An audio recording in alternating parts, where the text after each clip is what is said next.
Vamos iniciar o processo de exame de qualificação do André. Quero agradecer primeiro a presença de todos aqui, principalmente da professora Analisa, que atravessou o Atlântico para vir aqui brindar com a sua presença, e a professora Cláudia, que sempre tem disponibilizado o seu tempo, os seus recursos e tudo mais, e a gente fica muito feliz de ter apoio de colegas como você que incentiva a nossa carreira também, professor. Obrigada. Tá bom? Além de ser muito querida, né? Uma colega aí que... Bom, enfim, de qualquer forma, André, nós temos então um tempo para você apresentar. Eu não queria fazer nada muito formal, né? Então, fique à vontade para fazer a sua apresentação. Nós falamos de alguma coisa em torno de 30 minutos, né? 37 minutos? Isso. Ah, tá cronometrado. Então. Ele ensaiou, Ok, então. tá ensaiado. Podemos. Bom dia a todos, né?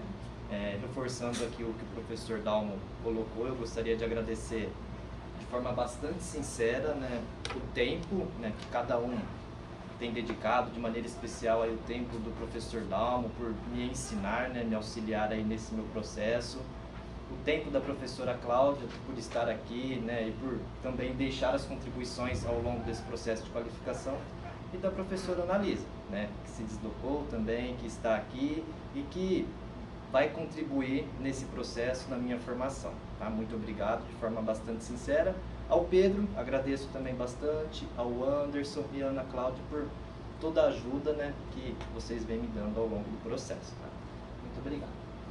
Bom dia a todos, meu nome é André, eu sou aluno de doutorado no programa de interunidades de doutoramento em enfermagem aqui da Escola de Enfermagem da Universidade de Ribeirão Preto.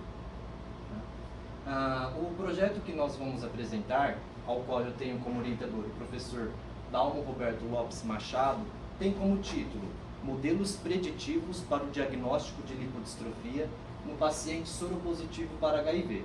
É uma proposta antropométrica derivada da estratégia Phantom. Como introdução, o vírus da imunodeficiência humana, o HIV, é um retrovírus da família dos lentivírus. Os lentivírus têm por característica um período de incubação, um período de fase assintomática, chamado de latência clínica. Isso está representado aqui no gráfico 1, que traz as fases clínicas da infecção pelo HIV.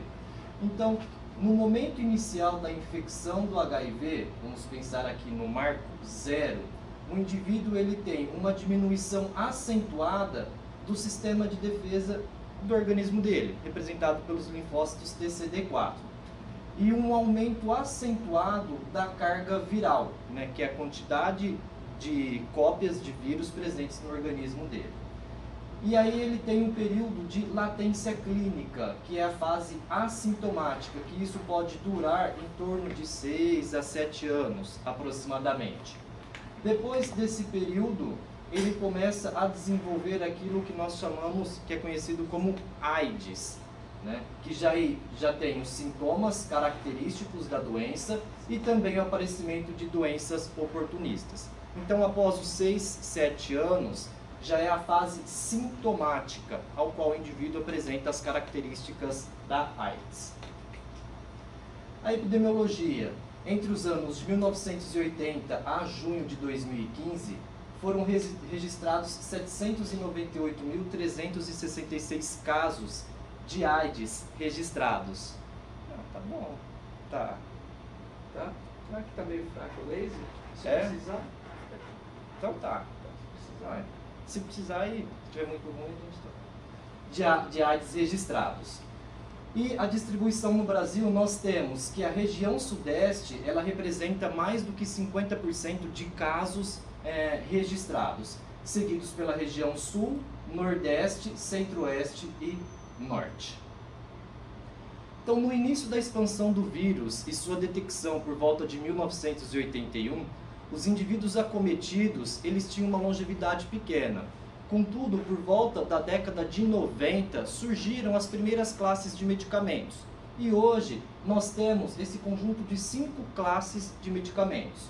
Os inibidores da transcriptase reversa análogos de nucleosídeos, os inibidores da transcriptase reversa não análogos de nucleosídeos, os inibidores de protease, os inibidores de fusão e os inibidores da integrase.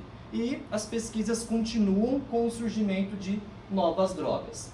Então a terapia antirretroviral, ela conseguiu prolongar a vida desses indivíduos, fazendo com que a AIDS, o HIV/AIDS, ele seja considerado como uma doença crônica. E então a soropositividade para o HIV, associado à terapia antirretroviral, promove alguns eventos adversos. Chama atenção para a síndrome lipodistrófica do HIV, ao qual essa síndrome lipodistrófica, ela se manifesta através de alterações metabólicas e alterações morfológicas. As alterações metabólicas, dislipidemias e aumento do índice glicêmico, e também alterações no conteúdo mineral ósseo. E as alterações morfológicas, aí nós temos a lipodistrofia, que ela é dividida em lipoatrofia, que é a perda de gordura subcutânea na face, nos membros superiores e inferiores e no glúteo, e o acúmulo de gordura visceral na região abdominal e na região dorso-cervical. Como foco do estudo, nós nos atentamos apenas às alterações morfológicas da síndrome lipodistrófica do HIV. Então, o quadro 1, ele apresenta os métodos referenciais para avaliar a composição corporal na lipodistrofia. Então, nós temos a técnica utilizada, DEXA, tomografia computadorizada e imagem de ressonância magnética. Chamo a atenção aqui para o parâmetro avaliado, ao qual essas 3 técnicas, elas avaliam níveis diferentes ali da composição corporal. Chamo a atenção também para a radiação, ao qual a tomografia computadorizada apresenta uma radiação próxima a 300 microsieverts. E também ao custo unitário, médio, despendido pelo SUS. Então, é um custo que não viabiliza o uso de forma contínua durante o atendimento dos pacientes em seus ambulatórios. Algumas dificuldades para o diagnóstico da lipodistrofia. Então, nós temos definir o que será diagnosticado. Então, muitos estudos vêm abordando formas de diagnóstico para a lipodistrofia. Mas primeiro nós temos que definir aquilo que nós vamos diagnosticar. Ou seja, a síndrome lipodistrófica, que considera as alterações metabólicas ou morfológicas, ou apenas a lipodistrofia, que considera ali as alterações morfológicas. Ou nós vamos tentar aí desenvolver um método para diagnosticar ambos. Uma outra dificuldade se dá a partir do diagnóstico subjetivo. O diagnóstico subjetivo é o diagnóstico de referência utilizado na prática clínica, que ele está de acordo ele acontece a partir da percepção visual do avaliador e do paciente. Contudo, esse diagnóstico subjetivo, ele pode criar alguns vieses. Por exemplo, como característica da lipoatrofia, o indivíduo apresenta proeminência de veias. Vamos imaginar um indivíduo atleta, soropositivo, ele também pode apresentar proeminência de veias e isso não necessariamente vai estar relacionado à lipoatrofia.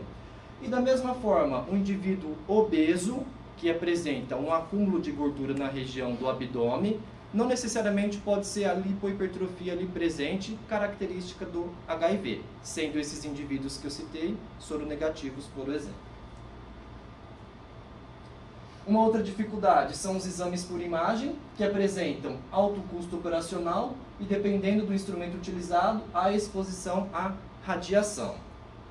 E a antropometria, que necessita de um profissional treinado para realizar as medidas, e na maioria das pesquisas até o momento, o ponto de corte para uma dada medida não considera informações de indivíduos soronegativos. Então, para a proposição do ponto de corte, considera-se indivíduos soropositivos apenas. E a nossa ideia é a partir da estratégia de medida de proporção corporal, Phantom, que foi proposta por Rose e Wilson em 1974. Então, Phantom é um modelo de referência mundial da proporcionalidade corporal. Ele teve a sua origem fundamentada a partir das concepções do homem vitruviano de Da Vinci, ao qual o indivíduo apresenta proporcionalidade em seus segmentos corporais.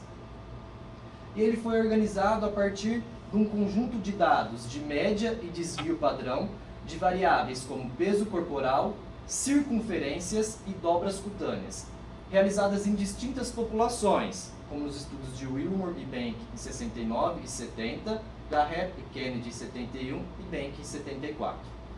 Então, Phantom é um modelo metafórico, unissexual e aplicável independentemente do período de desenvolvimento biológico que se encontra o avaliado. Então, a aplicação da estratégia Phantom reside em quantificar possíveis diferenças expressas em indicadores de proporcionalidade corporal, índice Z, das medidas antropométricas estabelecidas no avaliado, no paciente, e o modelo teórico de referência. Então, o índice Z, para fazer o ajuste da medida do indivíduo avaliado, é utilizado essa equação proposta por Rose e Wilson. Então, tratando-se de proporcionalidade corporal, o índice Z traduz a diferença em unidades de desvio padrão entre a medida de uma dimensão antropométrica específica do avaliado e o valor médio adotado para o modelo teórico de referência. Por exemplo, vamos imaginar que nós vamos medir uma determinada medida em um homem ou em uma mulher. A ideia da estratégia Phantom é verificar a que distância essa determinada medida está do modelo teórico de referência Phantom. Um outro exemplo didático, então vamos imaginar a circunferência abdominal. Então, essa medida da circunferência abdominal avaliada no indivíduo, ela vai ser inserida na equação proposta por Rose e Wilson. Que essa equação, ela considera a média e desvio padrão da referência mundial. Então, nós vamos encontrar o índice Z. E esse índice Z, ele é representado em unidades de desvio padrão. Essas unidades positivas ou negativas. Ao qual, quanto mais distante positivamente ou negativamente do marco zero, esse indivíduo está distante da proporção relacionada ao modelo Phantom, que é a referência. Então, um valor de Z igual a zero indica que a medida do avaliado possui a mesma proporção que o Phantom. E um valor de Z maior que zero indica que a medida do avaliado é proporcionalmente maior que o Phantom. E um valor de Z menor que zero indica que a medida do avaliado é proporcionalmente menor que o Phantom. Então, como uma possibilidade aqui da utilização é o diagnóstico. Então, podemos aqui, de forma hipotética, imaginar que desvios padrão positivo estão relacionados à lipohipertrofia e desvios padrão negativo estão relacionados à lipoatrofia. Então, a literatura aqui, ela ainda tinha essa interrogação com relação onde estaria o ponto de corte nesse exemplo para determinar a lipohipertrofia ou a lipoatrofia. Ainda, os resultados obtidos a partir do cálculo do índice Z podem oferecer consideráveis subsídios para a análise do perfil antropométrico de um mesmo avaliado, observando-o em distintos momentos em sua vida de transformação corporal. Ou seja, nós estamos falando da possibilidade de monitoramento do indivíduo a partir de contínuas avaliações desse indivíduo utilizando a estratégia Phantom. Então, vamos imaginar que Por exemplo, um determinado ponto de corte de uma dada medida é menos 0,5. E na avaliação diagnóstica, para essa mesma medida, o indivíduo apresenta o valor de 1 desvio padrão. Após um período de treinamento ou até mesmo aí um período de sedentarismo, é possível na avaliação formativa acompanhar a evolução ou a involução da lipodistrofia. Então, algumas pesquisas já utilizaram a estratégia Phantom para fazer o acompanhamento da composição corporal. Então, pesquisas na área da saúde. Nós, em 2014, avaliamos uma amostra de pessoas que vivem com HIV/AIDS e tivemos como objetivo diagnosticar a lipodistrofia, ou seja, propor pontos de corte a partir do índice Z e das medidas originais em pessoas que vivem com HIV/AIDS.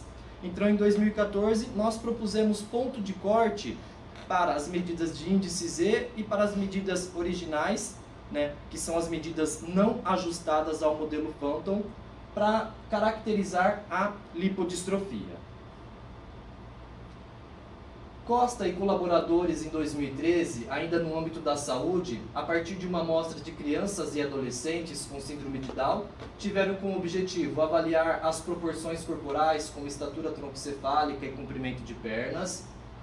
Campos e colaboradores, em 2012, a partir de uma amostra de escolares peruanos que vivem em altitudes elevadas, tiveram como objetivo avaliar o crescimento físico a partir da proporcionalidade corporal.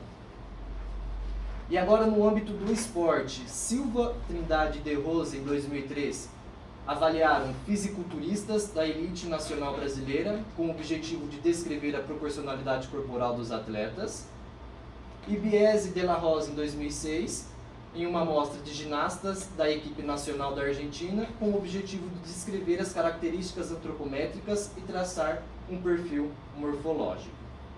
E Campos e colaboradores, em 2013, com uma amostra de velocistas da elite brasileira, com o objetivo de descrever a proporcionalidade corporal dos atletas e comparar com velocistas da elite internacional.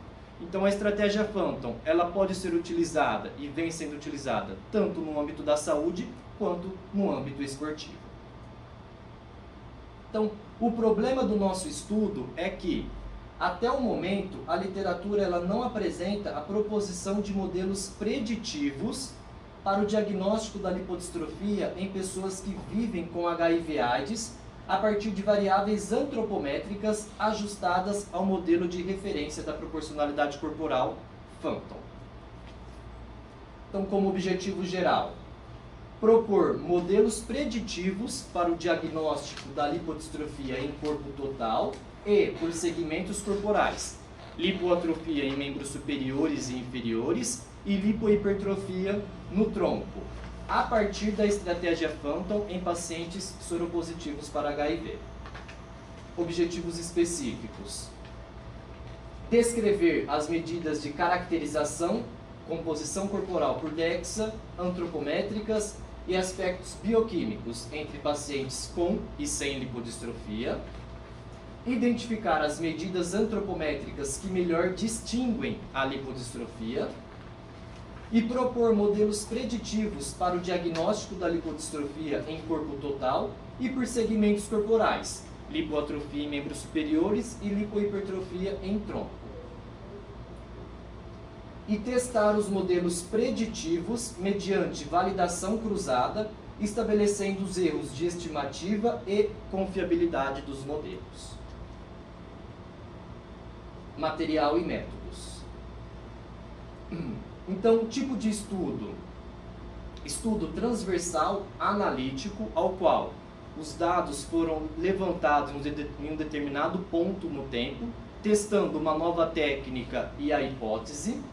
Local do estudo: os pacientes foram recrutados na Unidade Especial de Tratamento de Doenças Infecciosas da UETDI, do Hospital das Clínicas da Faculdade de Medicina de Ribeirão Preto. Tamanho da amostra: foram medidos ali 108 pacientes, contudo 2 não concluíram todas as avaliações, então a amostra total ficou constituída de 106 pacientes. Esses 106 pacientes, eles foram divididos em sexo masculino, 65, ao qual 29 com lipodistrofia e 36 não lipodistrofia, e sexo feminino, 41, ao qual 12 lipodistrofia e 29 não lipodistrofia. Coleta de dados. Uma anamnese foi realizada a partir de um questionário desenvolvido pelo próprio pesquisador, que tinha perguntas relacionadas ao tempo de infecção do HIV, tempo de diagnóstico, aspectos sociais como histórico de cirurgias, histórico de doenças anteriores, etnia, nível de escolaridade, nível econômico.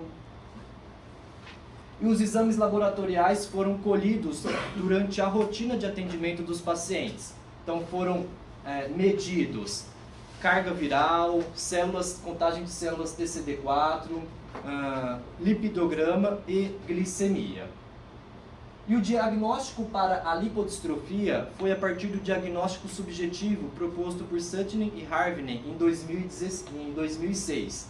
Esse diagnóstico subjetivo, ele ocorre a partir da percepção visual do avaliador e do paciente. Ou seja, o avaliador questiona o paciente se, após ele ter conhecimento de que ele tinha o vírus, fazia uso do medicamento, se ele teve alterações, por exemplo, perda de gordura na face, nas extremidades, ou acúmulo de gordura na região do tronco. Se o paciente relatar sim e o avaliador também concordar com isso, o diagnóstico é feito. O diagnóstico para a lipodistrofia, de forma subjetiva, ele considera apenas a lipoatrofia. Foram coletadas também algumas medidas antropométricas, como peso corporal, estatura, 6 dobras cutâneas e 19 perímetros corporais. Foi realizado também uma avaliação por DEXA, pois a literatura ela apresenta pontos de corte a partir do Fat Mass Ratio, que é o percentual de gordura do tronco dividido pelo percentual de gordura de membros inferiores para o diagnóstico da lipodistrofia. Então, a utilização de um método indireto, para o diagnóstico. Contudo, os pontos de corte estabelecidos não estavam muito parecidos com o diagnóstico subjetivo, não tinham um acordo. Então aí nós utilizamos apenas o diagnóstico subjetivo. Para verificar a confiabilidade das medidas, nós realizamos o erro técnico de medida absoluto e o erro técnico de medida relativo. E de acordo com a ISAC, os valores encontrados apresentam boa confiabilidade das medidas. Para o cálculo do índice Z, a equação proposta por Ross e Wilson. Então, a estratégia Phantom consiste em transformar as informações pertencentes às medidas antropométricas do paciente, que são as medidas originais, não ajustadas, em índice Z, que são as medidas ajustadas ao modelo Phantom. Então, a equação, nós temos que o índice Z é a medida antropométrica ajustada pela estratégia Phantom. A letra L é a medida do paciente. A letra P é a média Phantom para a medida estudada. A letra S, o desvio padrão Phantom para a medida estudada. E o expoente D, ao qual 1 é medida linear, 2, medida de superfície e 3, medida de volume. E a análise estatística, as variáveis contínuas foram apresentadas em média, desvio padrão, valor mínimo e valor máximo, e as variáveis categóricas em frequências e porcentagens. Uma análise exploratória foi realizada para verificar a existência de outliers, e em ambos os grupos, o teste de Shapiro-Wilks foi utilizado para testar a normalidade dos dados. As variáveis que não rejeitaram a hipótese de normalidade, foi utilizado o teste T de Student para amostras independentes, e as variáveis que rejeitaram a hipótese de normalidade, o teste U de Mann-Whitney, para amostras independentes. O teste do Q² e o teste exato do Q² foram utilizados para verificar diferenças nas variáveis categóricas e para comparar o efeito da lipodistrofia nas variáveis antropométricas entre os grupos, foi utilizado o teste T para o effect size, proposto por Cohen em 1988. E de acordo com Cohen, em 1988, convencionou-se que o valor de D é considerado pequeno se D for maior ou igual a 20 e menor que 50, médio se D for maior ou igual a 50 e menor que 80, e grande se D for maior ou igual a 80. Assumiu-se que as médias entre os grupos foram diferentes quando P menor que 0,05.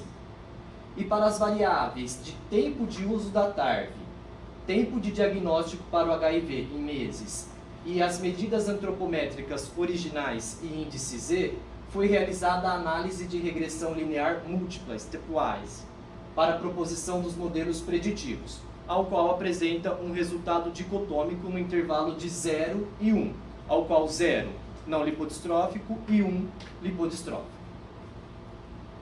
Os valores de especificidade e sensibilidade para cada modelo foram determinados pela curva ROC, e a partir das coordenadas da área sobre a curva foi determinado o melhor ponto de corte para cada modelo a partir do índice de Uden, que é o resultado da máxima sensibilidade mais a máxima especificidade menos 1.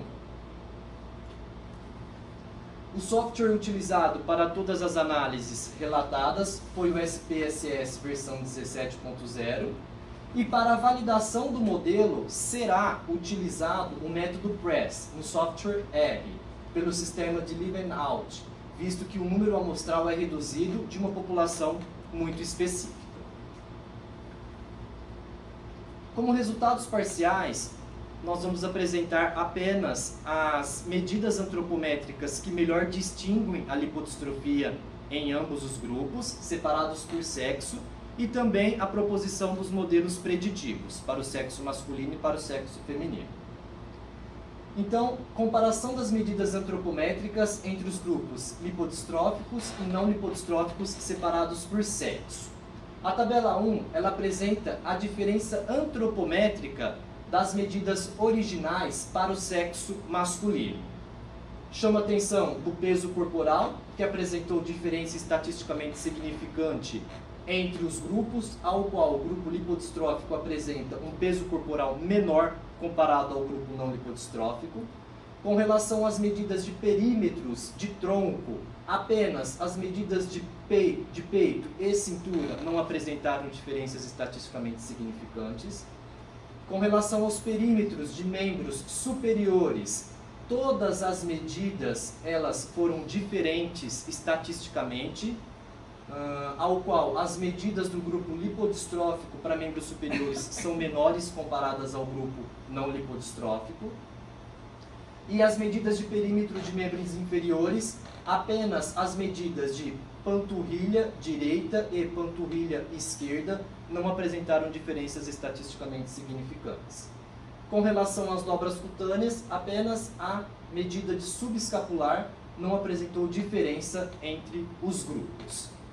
Chamo a atenção aqui para o perímetro abdominal e para a dobra cutânea de abdômen horizontal, ao qual eles apresentam que o sexo masculino lipodistrofia tem uma tendência a apresentarem maior quantidade de tecido adiposo visceral comparado ao sexo feminino lipodistrofia. A tabela 2, ela apresenta a diferença antropométrica das medidas originais para o sexo feminino.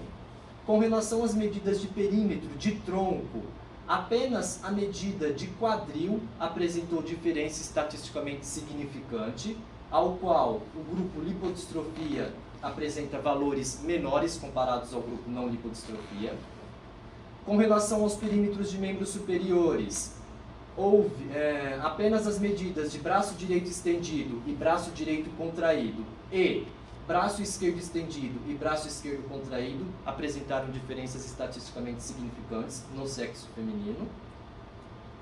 E as medidas de membros inferiores em perímetros, todas foram diferentes comparados entre o grupo lipodistrofia e não lipodistrofia, ao qual o grupo lipodistrofia apresenta valores menores comparados ao grupo não lipodistrofia. E com relação às dobras cutâneas, as medidas de subescapular, suprailíaca e abdômen horizontal não apresentaram diferenças entre os grupos. Chamo a atenção aqui para a medida de quadril em perímetros, para os perímetros de membros inferiores e para as dobras cutâneas dos membros, do membro superior e membros inferiores, que são características da lipoatrofia, onde o sexo feminino, lipodistrofia, tem uma tendência a apresentarem menor quantidade de tecido adiposo subcutâneo, principalmente em membros inferiores comparados ao sexo masculino, lipodistrofia. Agora, com relação às diferenças antropométricas do índice Z para o sexo masculino, apenas as medidas de perímetros de índice Z de peito e cintura não foram estatisticamente significantes. As medidas de membros superiores, todas apresentaram diferenças estatisticamente significantes. E as medidas de membros inferiores, apenas a panturrilha direita e o índice Z de coxa esquerda e índice Z de panturrilha esquerda não apresentaram diferenças estatisticamente significantes. E nas dobras cutâneas, apenas a índice Z subescapular não apresentou diferenças entre os grupos. Chamo a atenção aqui também, acompanhando as medidas originais, que o sexo masculino, lipodistrofia, tem uma tendência a apresentar em maior quantidade de tecido adiposo visceral, comparado ao sexo feminino, lipodistrófico. A tabela 4 apresenta a diferença antropométrica do índice Z para o sexo feminino. Nós temos que, na região do tronco, apenas o perímetro de índice Z de quadril apresentou diferenças entre os grupos. E em membros superiores, apenas as medidas de índice Z de punho direito, índice Z antebraço esquerdo e punho esquerdo não foram estatisticamente significantes. E de membros inferiores, todas as medidas apresentaram diferenças estatisticamente significantes. E com relação às dobras cutâneas, as medidas de índice Z subescapular, índice Z suprailíaca e índice Z abdômen horizontal não apresentaram diferenças estatisticamente significantes entre os grupos. Reforçando também, como visto nas medidas originais, que o sexo feminino, lipodistrofia, tem uma tendência a apresentar em menor quantidade de tecido adiposo subcutâneo, principalmente em membros inferiores comparados ao sexo masculino. Proposição dos modelos preditivos para os grupos lipodistrofia e não lipodistrofia separados por sexo. Então, a tabela 5, ela apresenta o desenvolvimento dos modelos preditivos. Para o sexo masculino, foram gerados 3 modelos, e para o sexo feminino, foi gerado um modelo. No modelo 1 do sexo masculino, apenas uma variável independente, o tempo de Tarve. No modelo 2, como variável independente, nós temos o tempo de Tarve e o índice Z de punho esquerdo. E no modelo 3, o tempo de Tarve, índice Z de punho esquerdo e índice Z de dobra cutânea suprailíaca.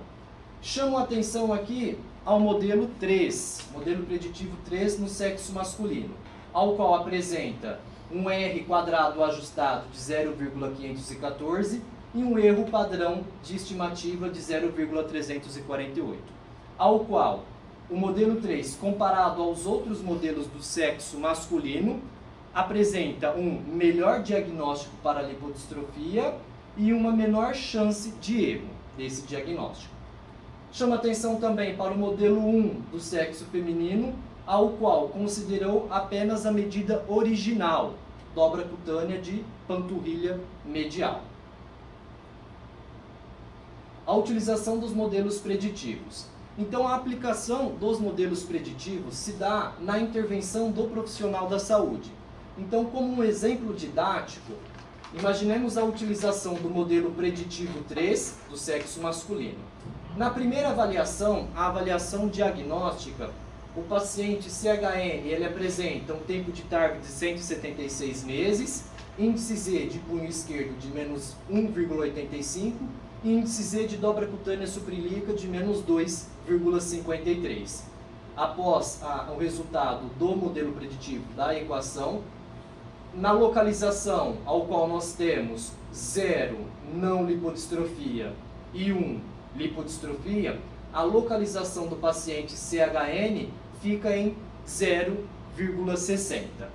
Então, a partir da utilização do índice de Uden para a proposição do ponto de corte para cada modelo preditivo, a classificação da lipodistrofia de forma objetiva e passível de monitoramento contínuo ocorre em... Então, para o sexo masculino, o ponto de corte de cada modelo foi modelo 1, 0,55, modelo 2, 0,52 e modelo 3, 0,56. E para o sexo feminino, modelo 1, 0,48. Lembrando do exemplo, então, utilizando o ponto de corte do modelo 3, 0,56, o paciente CHN com 0,60, ele seria diagnosticado com lipodistrofia. Então, a intervenção do profissional da saúde, ela se dá no diagnóstico, a partir desse diagnóstico, uma possibilidade de intervenção, e a partir da intervenção, o monitoramento contínuo do processo desenvolvido pelo profissional. Etapas a serem desenvolvidas. Ainda faltam propor o diagnóstico para a lipodistrofia a partir da lipoatrofia membros superiores e inferiores e a partir da lipohipertrofia de tronco. E também testar os modelos preditivos mediante validação cruzada, estabelecendo os erros de estimativa e a confiabilidade dos modelos.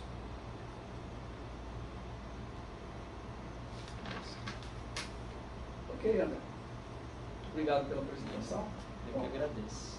Eu queria perguntar para a banca o que vocês preferem. Eu pensei inicialmente a gente fazer uma rodinha aqui com as cadeiras e sentar e bater um papo. Mas também tem mais conforto, de repente, colocar o material ali. Fica mais fácil, né? E só não perder essa liberdade que a gente tem de fazer do tipo como se fosse a rodinha. Então, tudo bem? Tudo bem. Ok? Vamos lá?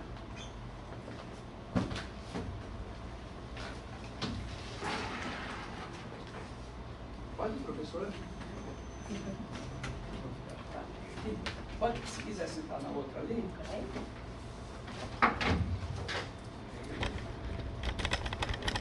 Acho que a gente se livra do sol aqui, Cláudia. Então, O sol sempre nos separa, né? Sempre, você vê? Que isso? Então, você pediu cartão. Eu não sei. O Anderson, você pode dar uma olhadinha lá com o Flávio? Vem com a Tonazzi? Flávia, se ela manda, dá pra ir uma água. Isso. Ok. Nós Acender as luzes. acender as luzes, sim, claro. É aí. Tá bem. Nós vamos dar oportunidade primeiro para a nossa visitante. Você começa a sua fala. Eu acho que se a gente ficar uns 40 minutos, 50 minutos por aí, é um tempo viável. E aí pode ser na forma de diálogo, se vocês preferirem, ou se quiser colocar todas as questões, depois ele responde tudo. Fiquem à vontade para ver como. Mais uma vez eu quero agradecer a professora Analisa, a professora Cláudia, por esse momento. Tá? Bom dia a todos. Começar por cumprimentar os meus colegas de mesa, o professor Dalmo Machado. Só dizer, se você quiser, você pode ficar sentado. Ficar mais à Vamos vontade. sentar já a seguir. Ah, sim, pois Ela não. vai se apresentar. Ok. Isto é o vício que nós ganhamos lá na faculdade, temos de nos levantar, vamos Ok. apresentar e cumprimentar todo mundo e depois é que nos sentamos para fazer a arguência, mas posso fazer tudo sentado. Eu vou-me sentar. Na casa onde estás faz quando vives, não é? Vamos fazer isso. E também aproveitar para transmitir os cumprimentos do reitor da Universidade de Lisboa para também os órgãos de gestão desta universidade. É um prazer muito grande poder fazer esta ligação, estreitar estes contactos e agradeço muito ao professor Dalmo este convite.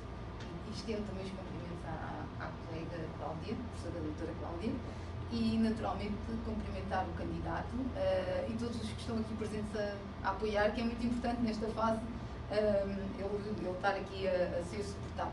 Ainda não é a fase final, essa aí, então aí acredito que os nervos estejam um bocadinho mais à flor da pele. Agora ainda tem possibilidade de melhorar aqui nós temos na Faculdade de Publicidade Humana, nós temos chamamos a isto não a banca de qualificação, mas a comissão de acompanhamento de teses. E todos os anos tem que ser feito. Portanto, é muito útil para os alunos, é muito útil para o orientador e o candidato sente-se muito mais à vontade quando chega à fase final, que é a defesa pública. E já tem aqui uma boa preparação, uma preparação prévia e com a possibilidade de discutir a sua tese e as suas opções, no fundo, fazer aqui uma ligação com os professores, enfim, trocarmos aqui algumas ideias, e isto é sempre um momento útil.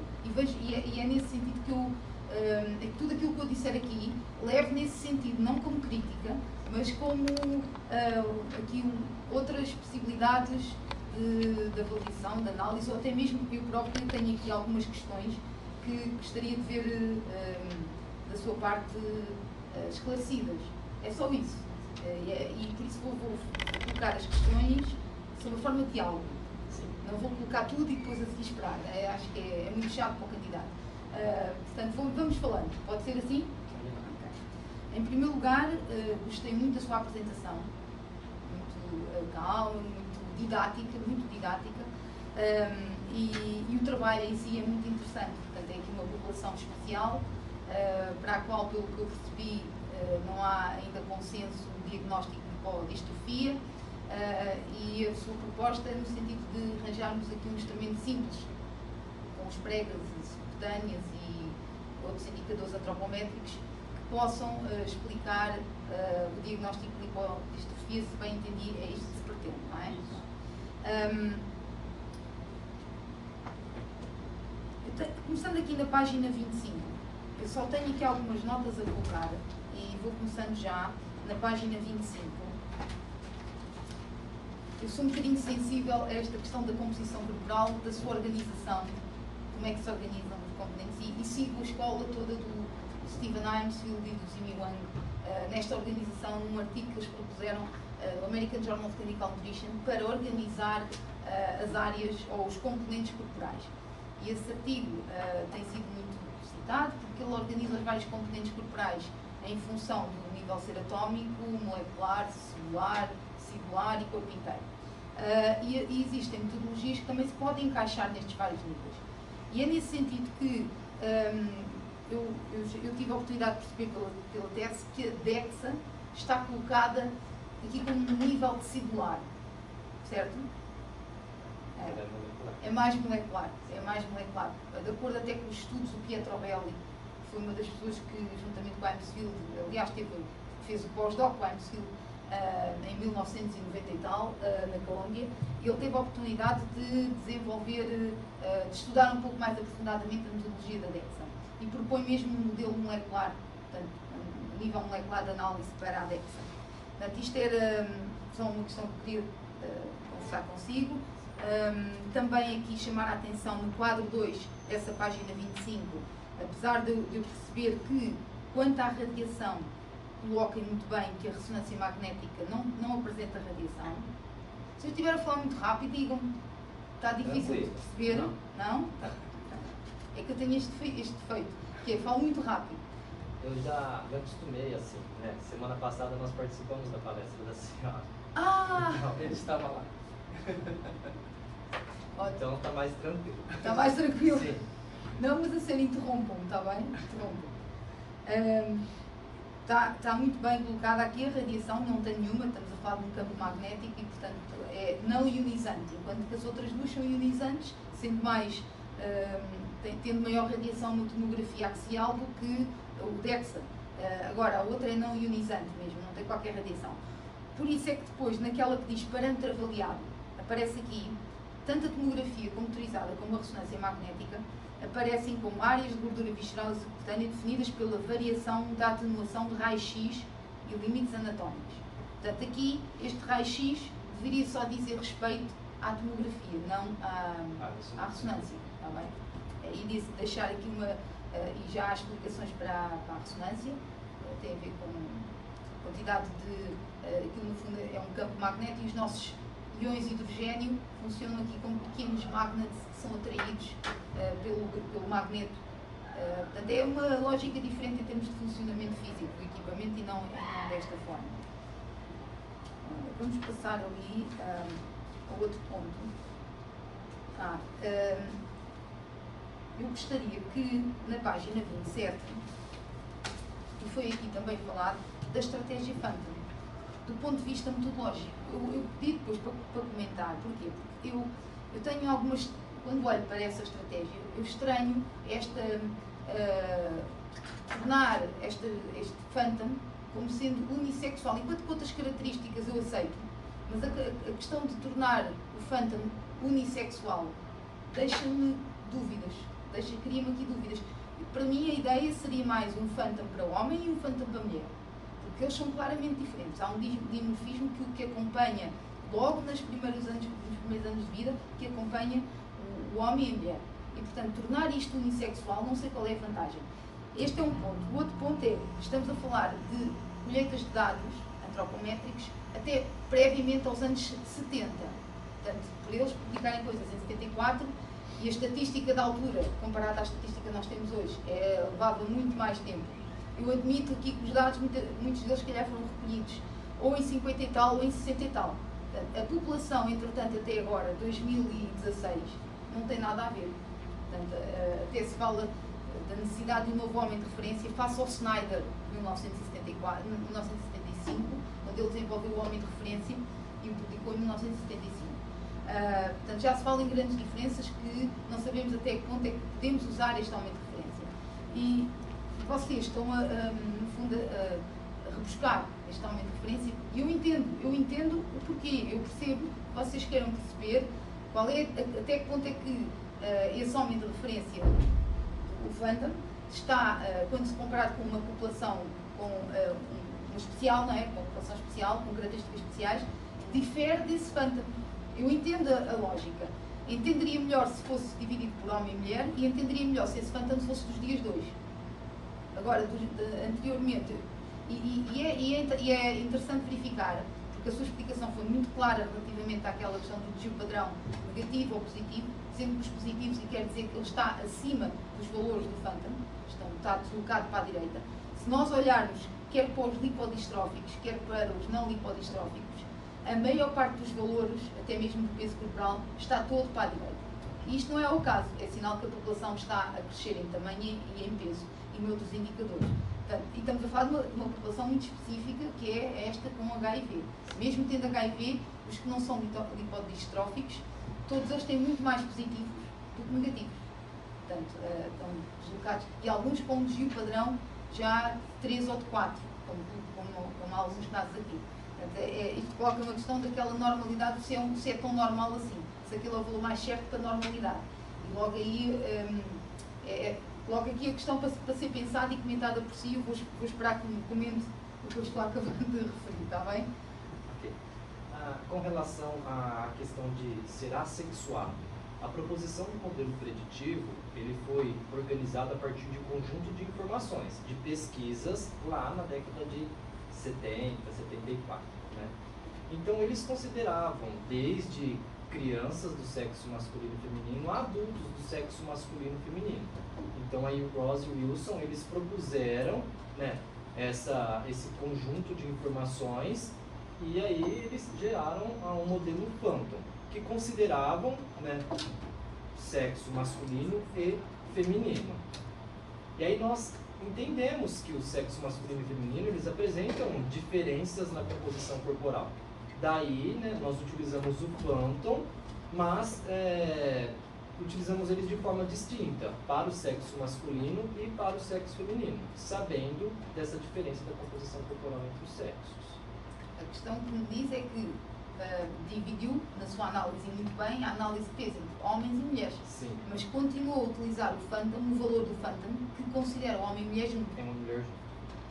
É isso que eu queria chamar a atenção. Sim.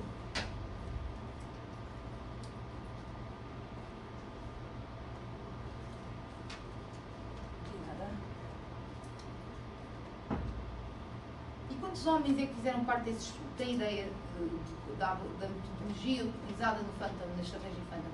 Se calhar, provavelmente foram muito mais homens do que mulheres. Pergunto eu, não sei.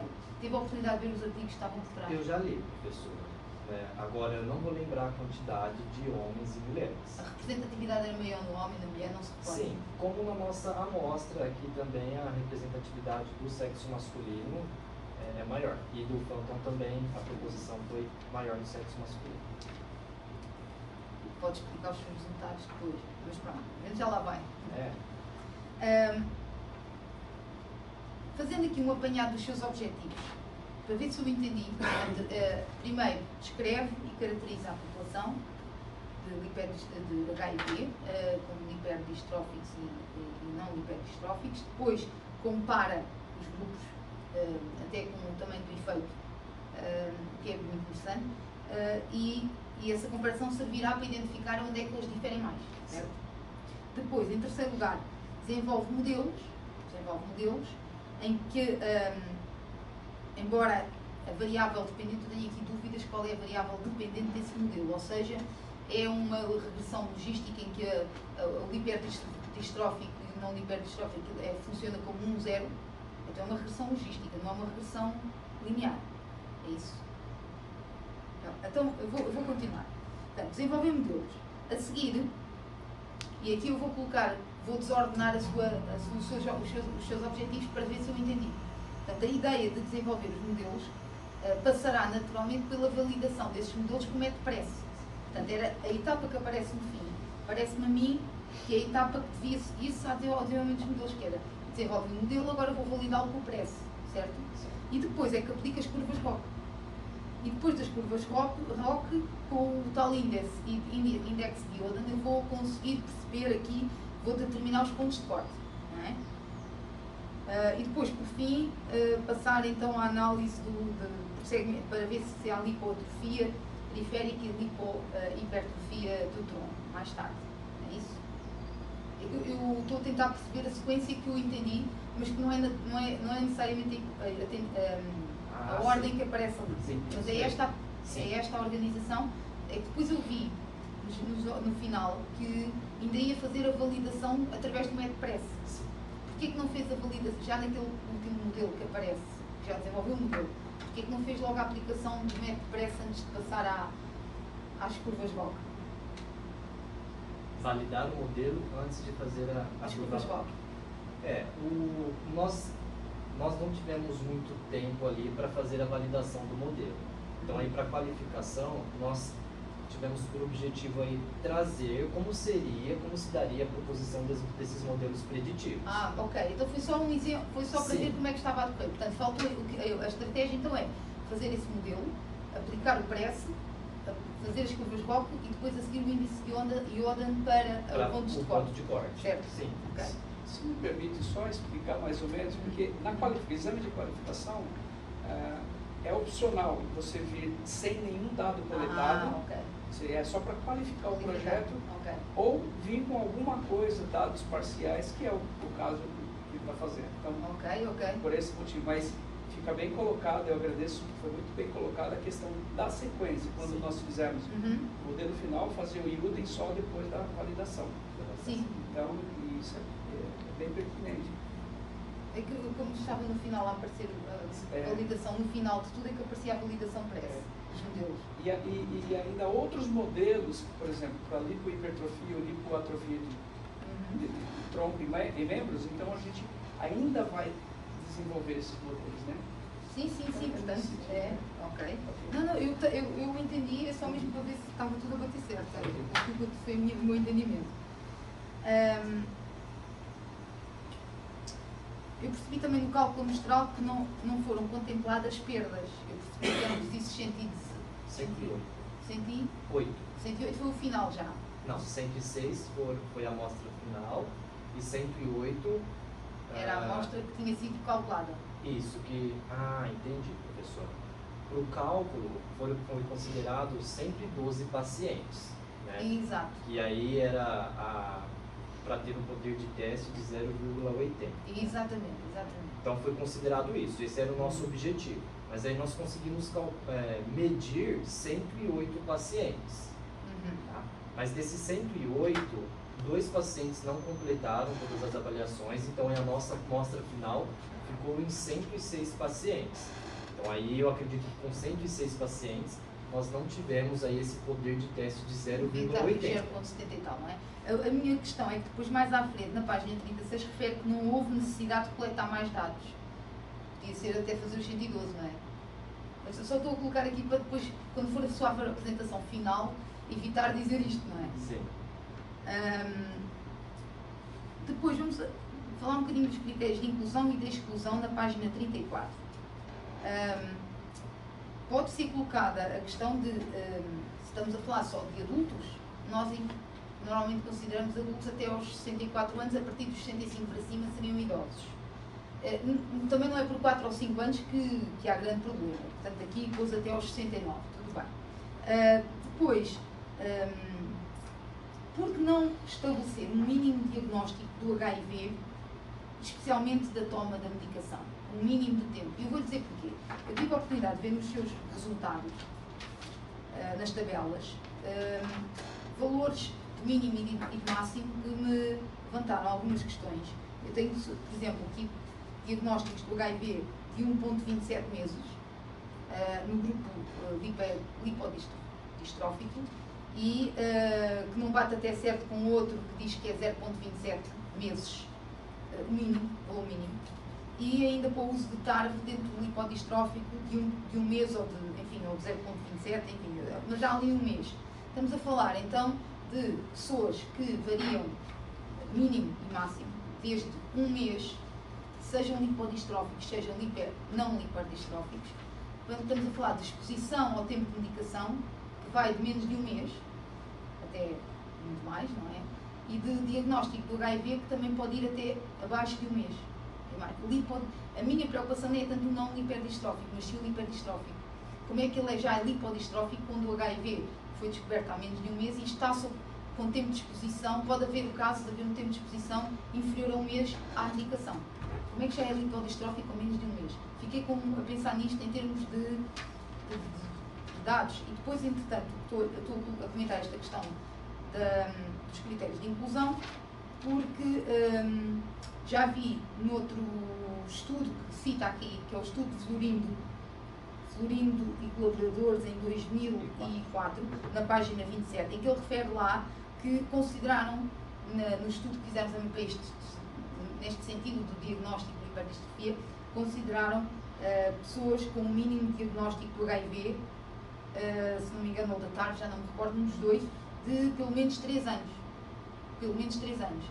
Eu estou a colocar esta questão porque na sua amostra tem lá pessoas que até têm um mês de exposição à medicação, têm um mês ou menos de diagnóstico do HIV. Portanto, até que ponto é que isto não pode enviesar os seus resultados? Se me permite, professor, eu vou mostrar algo aqui.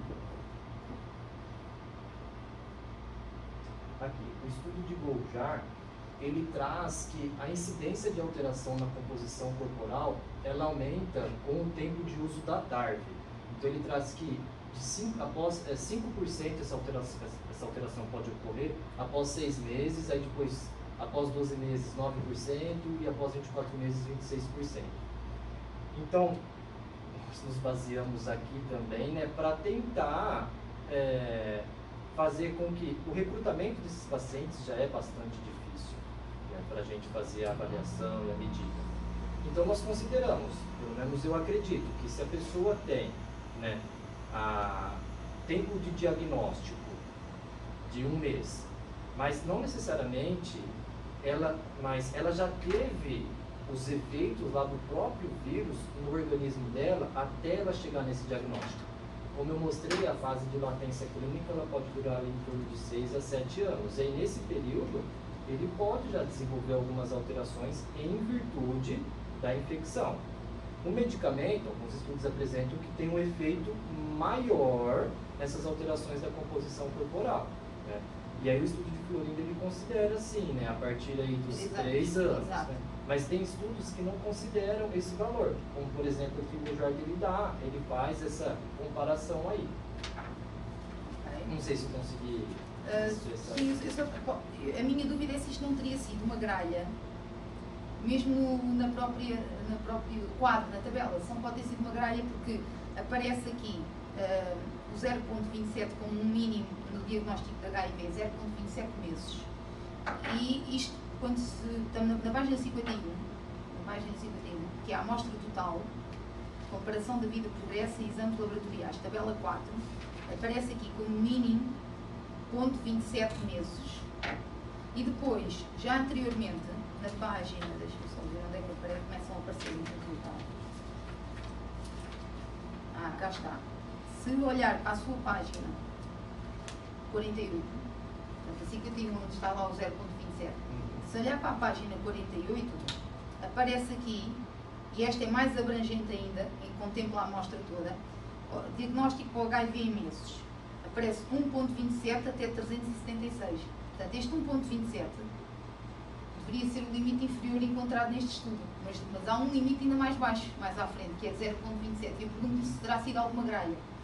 Porque 0.27 meses, estamos a falar de, sei lá, dias, 10 dias, 3, 4, 5, 16 dias. Será uma gralha? Não sei. Pergunto se isto pode ter sido uma gralha. É o que pode ter sido. E também eu penso que, por exemplo, na hora de fazer a análise, algumas informações de alguns pacientes, poucos, não tinham, por exemplo, os valores lá de metabólicos. Né? E aí pode ser que no conjunto da amostra, por exemplo, lá na página 48, que teve esse tempo mínimo de 1,27 de meses, foi considerado lá os 5,6, e lá na página 51, que foi considerado os 0,27, esse paciente que não apresentou aí essas variáveis metabólicas poderia não estar presente ali. Bom, isso era ao contrário, porque a primeira mais abrangente é a tabela mais abrangente vincula o 0.27, que não aparecesse na outra tabela mais à frente faria sentido. O contrário é que faria sentido, de acordo com o que me estás a dizer. Fica só a chamada de atenção aqui. Mas aí, isso é bom, né, para retomar os dados e ver se tem... Sim. E perguntava-lhe também se, visto que nós, há pouco falámos que o Florindo, estudo desse autor, considera um tempo mínimo de toma de antirretrovirais, não é? Sim. Perceber aqui se retirasse, por exemplo, antes dos 6 meses, só considerasse a partir dos 6 meses, portanto ali para a frente, reanalisasse estes dados após os 6 meses, será que obtinha os mesmos modelos preditivos? Pondo ou não pondo, não estou a dizer para eliminar pessoas, estou só a dizer que é frequente, podemos ver alguns artigos em que no próprio artigo eles apresentam os resultados para a amostra toda e depois apresentam os resultados só a partir de um valor, excluindo outros valores que possam ser potenciais confundentes, possam confundir aqui a amostra. E no fundo o que eu estava a dizer era, será que faria sentido reanalisar estes dados para a modelação, não considerando populações abaixo de 6 meses. Pronto, fica só aqui a nota, se depois quiser fazer, visto que ainda está a tempo, não é?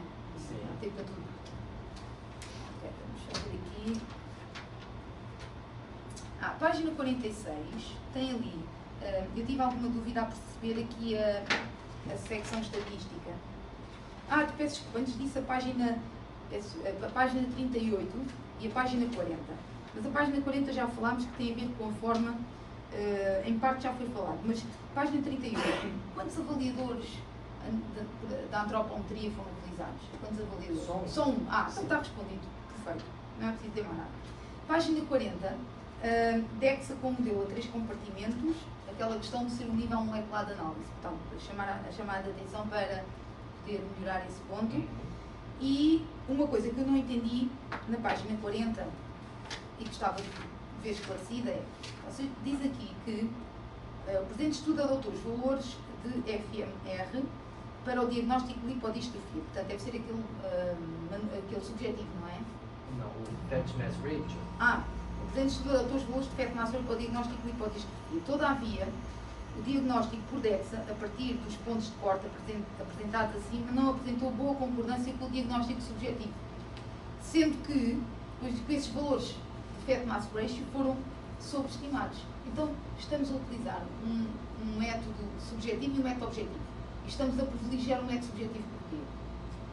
o DEXA, toda a proposição que aí eu apresento, os modelos propostos por um estudo português e por um estudo francês e por um estudo realizado aqui no Brasil, né? Para o diagnóstico, eles têm como pressuposto anterior o diagnóstico subjetivo, que já tem um erro. Então, a partir desse diagnóstico subjetivo, eles fizeram a avaliação por DEXA e aí eles propuseram o Fat Mass Ratio. Então, aqui, né, em conversas, nós pensamos que já iriam ter dois erros. O erro do diagnóstico subjetivo, né, e mais o erro do próprio modelo, que é o Fat Mass Ratio, que foi a proposição dessas referências que eu Como é coloquei. que já agora ajude-me a perceber, porque eu não estou bem, não estou dentro dessa literatura. O Fat Mass Ratio da DEXA, como é que foi proposto? Qual foi o método digamos, a variável dependente, no fundo, qual foi a base com que esse estudo se baseou, portanto, qual foi o método de referência para a hiperdistrofia, para desenvolver este Fat Mass Ratio? Consegue-me dizer? O Fat Mass Ratio, ele ocorreu a partir do percentual da gordura do tronco pelo percentual da gordura de membros inferiores. Como variável independente, eles colocaram o diagnóstico subjetivo. Dependente, como variável dependente. Independente. Fizeram o diagnóstico de hiperdistrofia. Que esse diagnóstico foi feito com base em quê? Subjetivo? Sim. É o Portanto, mesmo que dos soldinhos. ok. Portanto, pegaram um subjetivo, usaram como referência Isso. para desenvolver um método objetivo. Isso. Muito estranho. Mas pronto, ok. Agora já entendo porque é a sua opção. Por isso que nós utilizamos Sim. o subjetivo e que é o mais usado na área clínica. Sim, ok. Olha, na página 46, agora sim, que tem a ver com a secção estatística, eu tenho uma dúvida. Está aqui.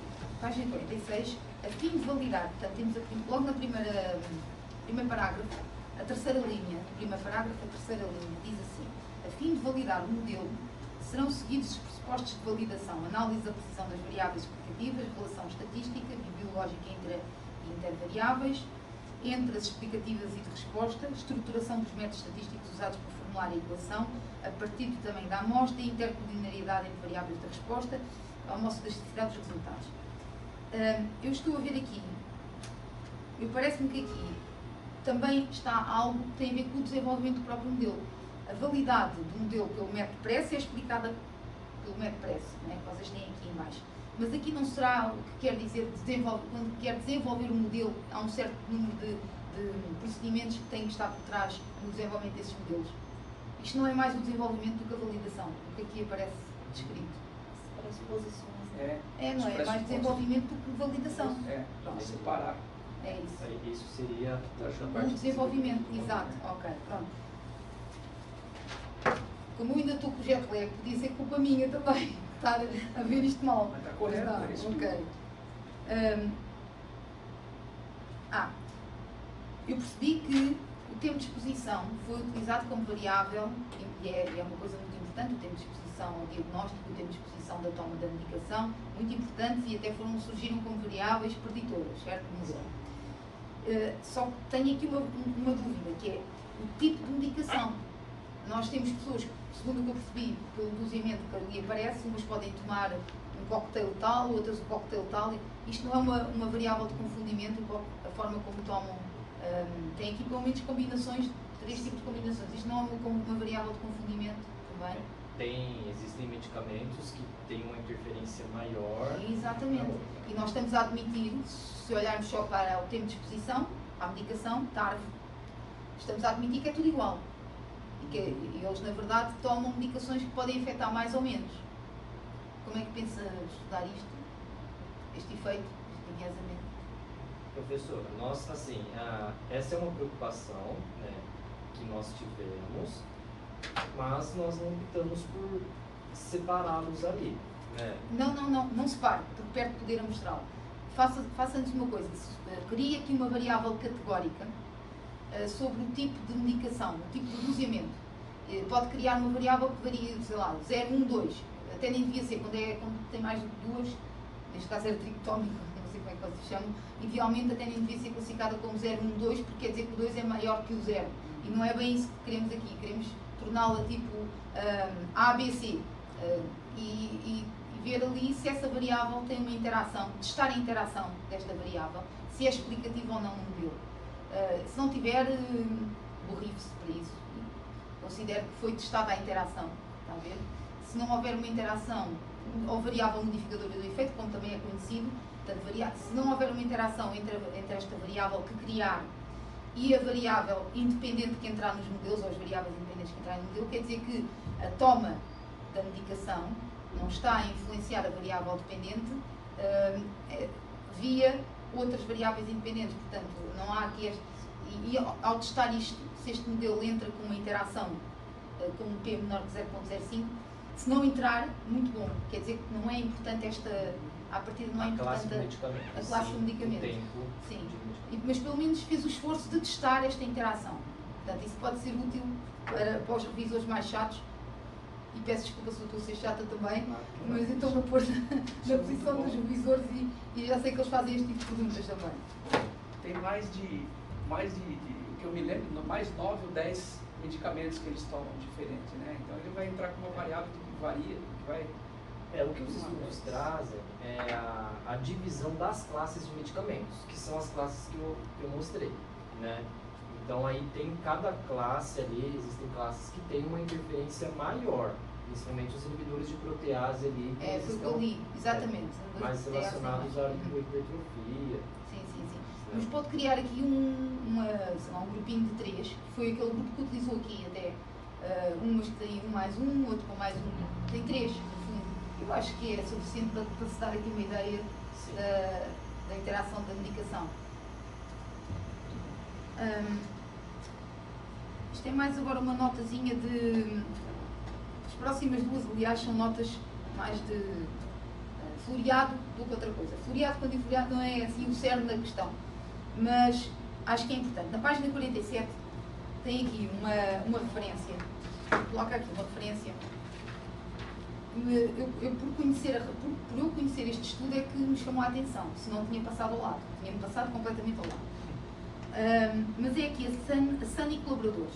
Este estudo que é citado aqui em 2003, portanto, na página 47, este estudo foi um estudo que pretendeu desenvolver com base numa análise, numa compilação de dados multicêntrico de bioimpedâncias, com método de referência a 4 compartimentos, validou-se uma nova equação por bioimpedância e as respectivas águas também por bioimpedância. Este artigo da Sun et al., American Journal of Clinical Nutrition, se bem me recordo. E utiliza este artigo para corroborar uma frase que diz aqui, que é: a validação que usa o procedimento PRESS é similar à aplicação da equação a uma amostra independente. E cita este artigo da Sun, do Sun ou da Sun, portanto, o autor Sun et al. Portanto, este artigo não diz nada sobre validação. E se disser, há de ser uma referência secundária. Então, tudo o que disser na discussão deste artigo é uma referência secundária, porque este artigo não é um artigo voltado para procedimentos estatísticos, é um artigo voltado para desenvolvimento de equações que foram validadas com recurso a uma tecnologia de amostras independentes, portanto, 1/3 da amostra serviu de validação cruzada, os outros 2/3 desenvolveu-se, o outro 1/3 aplicou-se. Portanto, nem o próprio procedimento utilizou o PRESS. Reveja, por favor, esta referência, porque ela aqui não percebe porque é que a colocou aqui. Professora, qual é a referência? Sun e O, página 47. Está aqui. Inicial 2003. Está aqui na página 47, se for ver. Eu acho que quis dizer isto, mas se calhar era outra referência a um procedimento estatístico. Isso aqui é até culpa minha. Porque o que a gente percebe é que no próprio estatístico que me ajudou lá no doutorado a utilizar esse modelo, o próprio autor, que é a principal referência aqui para a análise multivariada que a gente utilizou lá naquele modelo, ele fala que a aplicação disso é muito rara, muito difícil de se encontrar. Aplicação de PRESS. A aplicação do método da análise multireferência era rara. E depois, com a aplicação de método PRESS, foi utilizado, ele faz uma citação secundária. Esse aqui, você tem razão, ele faz uma citação Não secundária. o holiday. Não. Há o holiday. Isso. Porque não citar o holiday? Sim, já diretamente, né? Sim, Você tem sim. razão, é isso É mesmo. primária, fonte. É verdade. Ok. Pronto, mas é só uma nota que isto também não é muito grave, nem nada grave. E também, como também não é grave, por exemplo, as legendas estarem a aparecer em baixo, apesar da legenda ser em cima, a legenda da tabela. As legendas da tabela, em algumas tabelas, não todas, pode ter sido uma desformatação. Pode ter sido uma desformatação, mas vi algumas tabelas com a legenda em baixo. Deixa-me lá ver aqui. Ah, não, são quadros. Tabelas, deixa-me só ver, posso estar a fazer confusão, mas deixa-me lá ver. Eu tenho aqui algumas tabelas que estavam a aparecer em baixo das legendas. Eu acho que são quadros. Ou são quadros? Sim. Ou são quadros, então? São Então, quadros. Os quadros, aqui vocês optam por quadros em legenda em baixo. a legenda. É que nós fazemos, em Portugal, enfim, seguimos a lógica de se é figura, a legenda é em baixo. Se é figura, a legenda é em baixo. Se é tabela, a legenda é em cima. Como para mim um quadro é uma tabela, daí eu ter dito isto. Para mim o quadro e a tabela é igual. Por isso é que eu coloquei esta questão. Mas isto é apenas uma notazinha, não tem nada de importante, só que como nas submissões de artigos, temos sempre esse cuidado, porque nos artigos é sempre a legenda da tabela em cima, a legenda da figura em baixo.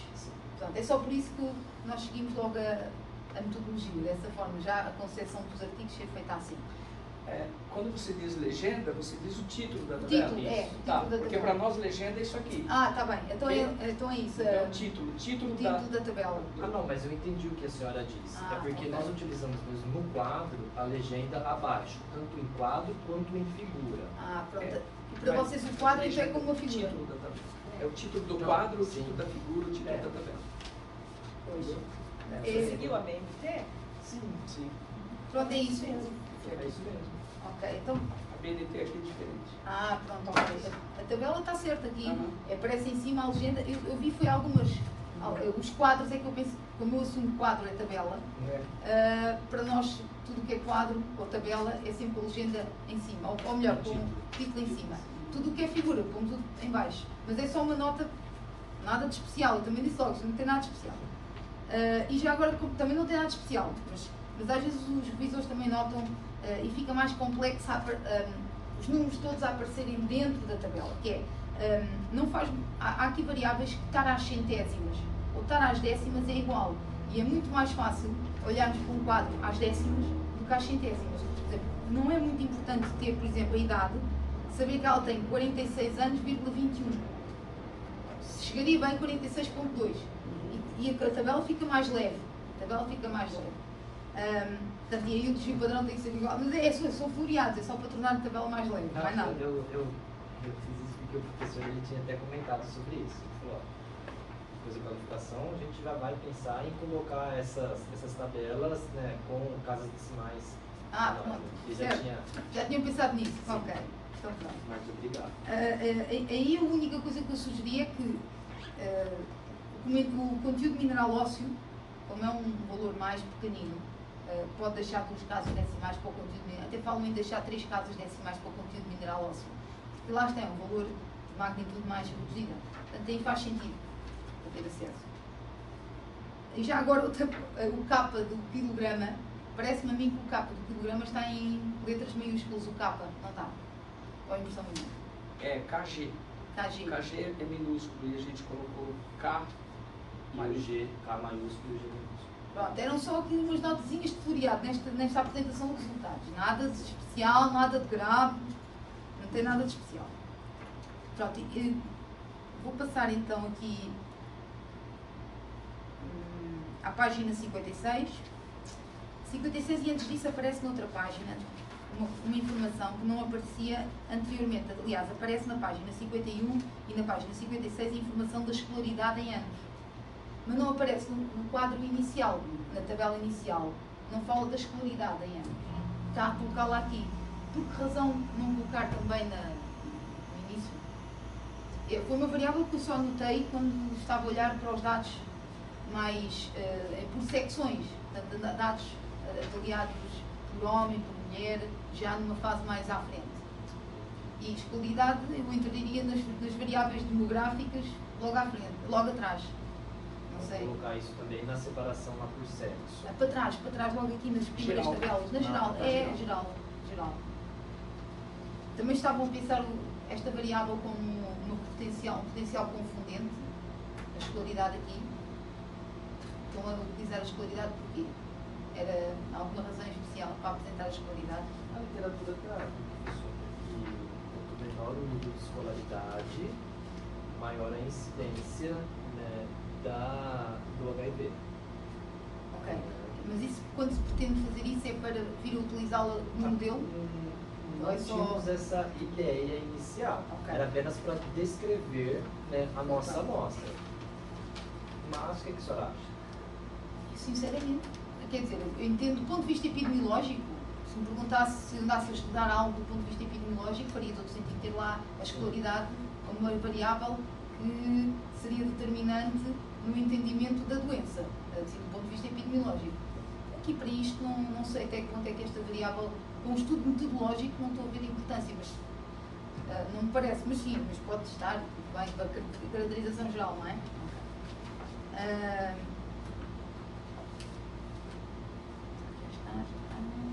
Ora, página.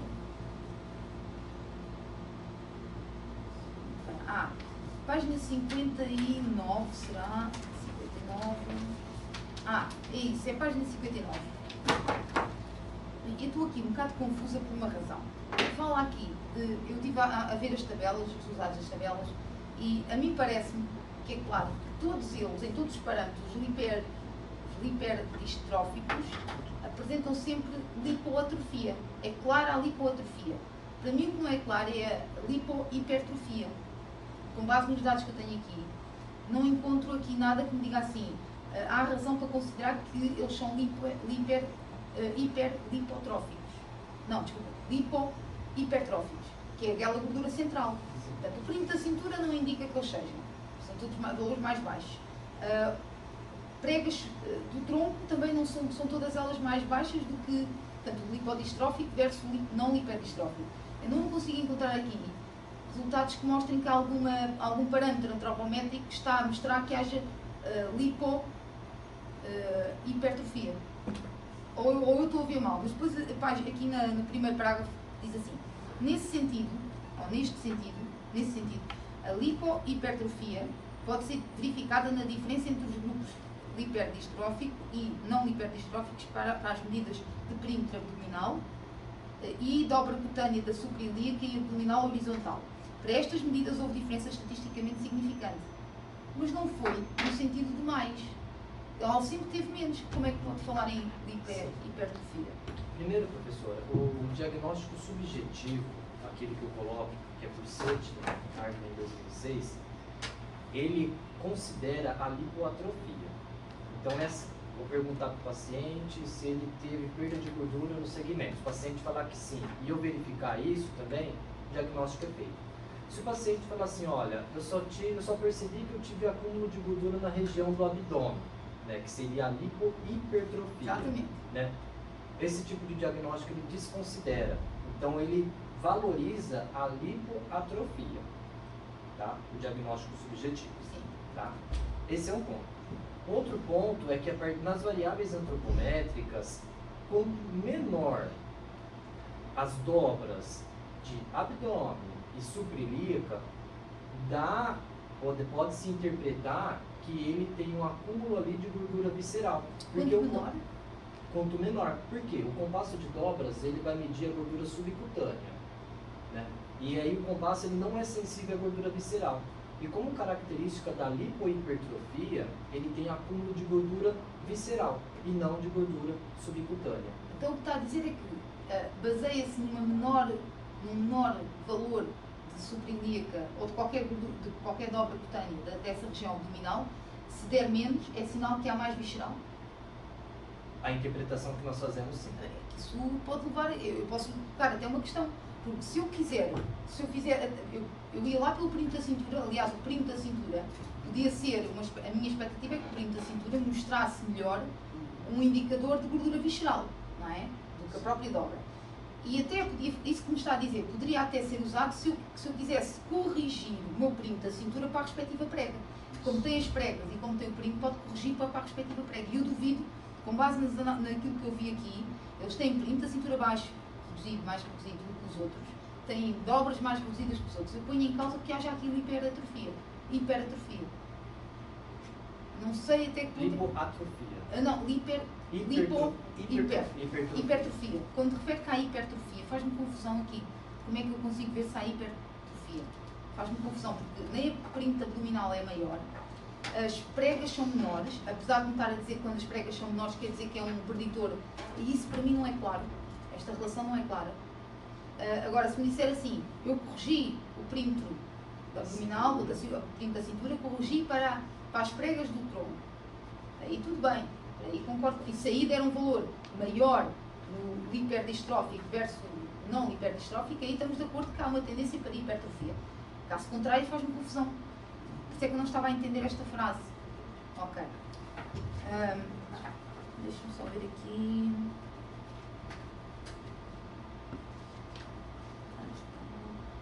Está quase a terminar. Eu vou largar aqui o... Vou deixá-lo à vontade. Estou tranquilo. Isto retome uma questão que eu falei logo no início e que tem a ver com o Phantom também. Por que razão é que acha que aconteceu esta diferença nas variáveis preditoras entre homem e mulher? Ponto 1. Será que o Phantom captou melhor para o homem? Será que há mais homens na amostra do Phantom? Ou será também que tem a ver com isto tudo e ainda mais o facto do desvio padrão das mulheres para aquela questão do... eu vou agora só ver aqui para não estar perdida, para não estar aqui a tentar... vou só um pouquinho, que é para eu ver se não me perco.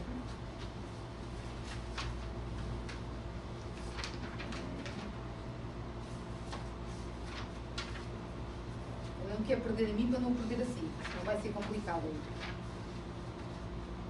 Ok, chamou-me a atenção na tabela, exato, na tabela 56, chamou-me a atenção, quando comparo com a tabela dos homens, que é a anterior, chamou-me a atenção o diagnóstico de HIV e o uso de TARV ter sido, em média, inferior ao valor dos homens, para estes dois indicadores. Portanto, o tempo de exposição ao diagnóstico de HIV e o tempo de exposição à medicação foi maior no homem do que na mulher.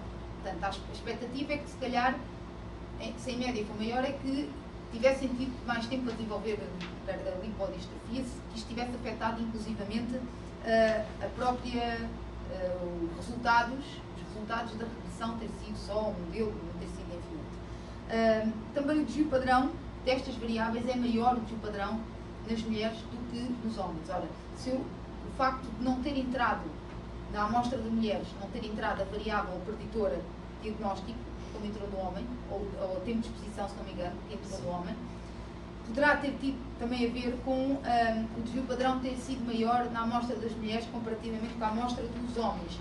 O desvio padrão era mais pequenino. Portanto, para entrar esta variável, provavelmente, dada a variabilidade maior da variável preditora na mulher, se fosse preditora, se calhar teve a ver com o desvio padrão desta mesma variável. Não sei. Estou-lhe a colocar assim estas questões para me dizer porque é que acha que os modelos, no caso do homem e da mulher, diferem tanto. Há 3 modelos e nesses 3 modelos do homem entram sempre os indexes do Phantom e na mulher não entra o index do Phantom, só há um modelo. Gostava que comentasse isto, está bem? Tá.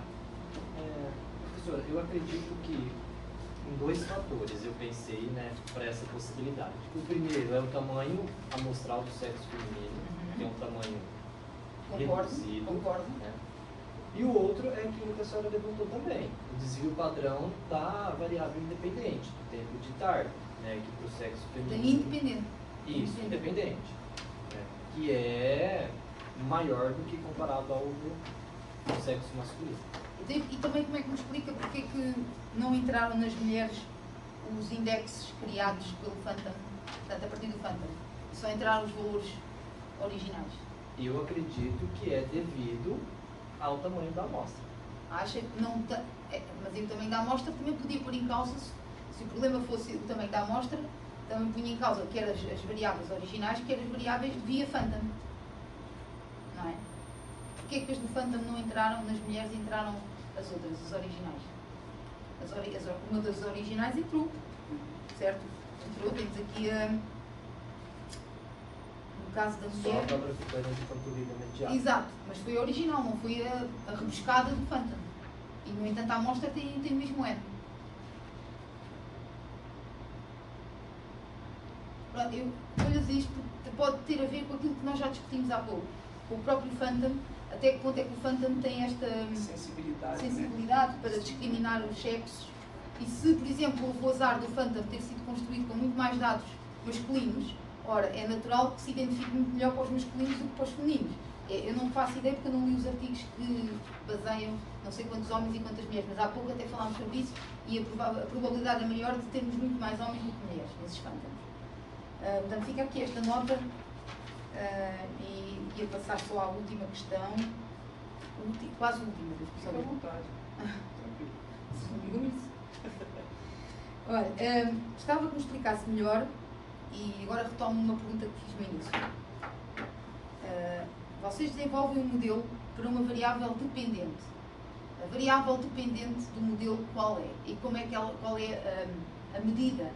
A variável dependente é ter ou não ter lipedistrofia? Sim. É a partir do diagnóstico subjetivo. Ou seja, 0 não lipodistrófico e 1 lipodistrófico. Portanto, a variável dependente é uma variável que varia 0 e 1. Sim. Então, porquê que usam regressão linear, múltipla, ou que puseram regressão, e não disseram que era logo uma logística, uma regressão logística? Porque essas regressões logísticas são as utilizadas para aquilo que está aqui a fazer, que é, quando eu tenho uma variável categórica e quero explicar a variável dependente como ter a probabilidade ou não de desenvolver um determinado evento, neste caso ter lipodistrofia versus não ter, o que eu faço é, uso uma regressão logística e à mesma utilizo todas as variáveis preditoras, que na minha opinião foi isto que foi feito. E o resultado é 0, 1, ou 0 é 1. Não é? E aí eu entendo dentro desta lógica, eu entendo que depois o resultado vai variar de 0 a 1 e que depois vocês, com base neste resultado 0 a 1, vão então testá-lo nas curvas ROC, com o índice de Oden, e depois chegaram aqui a um valor de 0 pontos de suporte, não é? Foi isto que foi feito? Sim. Pronto, então não é a regressão múltipla que aparece aqui, certo? É a regressão logística, certo? É isso? É. Pode falar mesmo. Nós testamos, né, a regressão logística, né, para essas medidas. Primeiro foi a análise inicial que nós íamos fazer, foi a partir da regressão logística. Sim. Mas aí a regressão logística, lá no cálculo, né, ela considera o expoente, né, o log. Sim. Então, aí nós optamos por... O desempenho dela foi pior. Então, mas o que é que foi feito então? Porque eu estou aqui com dúvidas. Porque Aí foi feito stripwise. então, mas o stepwise com uma variável dicotómica como dependente? É. Eu nunca vi isso. Não sei se pergunta aqui à estatística. Eu trouxe algumas referências. Como é que você... Posso interromper? Pode, à vontade. Como é que vocês trataram a variável dependente não sendo dicotômica? Para fazer a regressão multivariável? Não, nós colocamos ela como dicotômica. Então, é Nós- logística. Pois. Eu até posso falar aqui? Nós fizemos o modelo da regressão logística, porque, claro, é a forma correta de se fazer. Chegamos a encontrar a equação do expoente, colocamos, e os resultados eles não tiveram uma significância muito grande. A gente tentou alinear, assumindo esse erro, foi em termos de experimento. Vamos experimentar. Mas eu até já conversei com a professora Cláudia e pediram uma autorização para vocês, para a gente continuar fazendo outros testes que não deu tempo da gente fazer, porque a gente fizemos alguns, encontramos muitas dificuldades, né? E acabamos assumindo essa variável como uma variável, que é uma variável dicotômica. A gente assumiu o valor dela como sendo um valor contínuo, e só para ver como que dava o resultado. E o resultado foi o melhor, que ainda, mesmo assim, os valores de R aqui são só moderados. Mas ainda bem que vamos a esse ponto, porque eu ia perguntar qual é o R quadrado que é considerado aceitável, porque do pergunto qual é o R quadrado aceitável aqui. Se é um diagnóstico, não sei, se é a mesma coisa, quer que um 0.80, 0.90, 0.70, o que é o O aceitável? máximo possível. O máximo possível, Sim. exatamente. Então, mas o máximo possível bem feito também pode ser bom. O máximo possível com uma logística é o que for. Se for bem feito, é preferível. O que nós fizemos foi experimentar, colocar o modelo numa linha e fazer a associação depois, ver qual dos modelos se comportou melhor para diagnosticar lipodistrofia. E a gente experimentou logística, experimentamos a linear. E o que é que deu com a logística? A logística, a gente percebeu o seguinte: na hora que ele faz a classificação, por exemplo, que eles dão aquela tabela de percentis de acerto, teve alguns casos de acerto acima de 80%. Ok. Só que isso, na hora que você olha geral dos dados. Quando você trata de valores individuais, ou seja, para cada sujeito, a gente percebeu que o erro estava maior.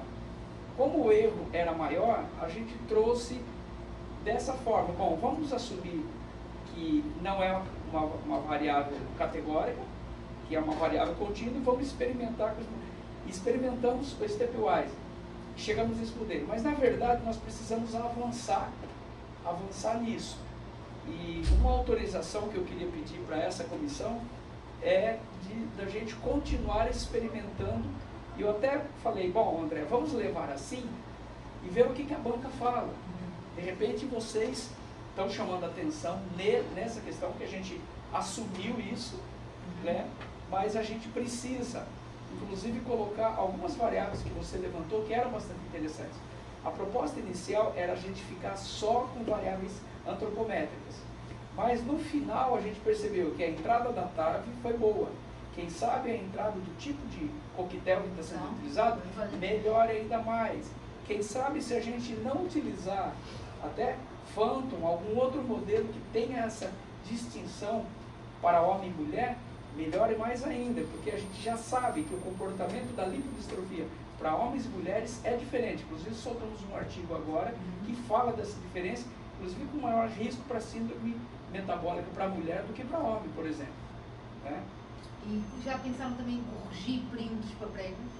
Como sendo mais uma Não, opção? ótimo, excelente. Seja periférico, Sim. seja do tronco. Sim. E mais, colocar algumas dobras ao quadrado, um somatório de dobras ao quadrado. Porque às vezes interações, né? E não só isso, é que ter ali um quadrado ajuda a explicar, e o Jackson e o Paulo falam até disto, nos extremos, às vezes para os extremos, ter ali uma variável ao quadrado pode ajudar a explicar melhor os resultados. Portanto, por ali um conjunto de obras cutâneas ao quadrado, que são mais úteis, que possam fazer sentido, mas é explorar, combinar.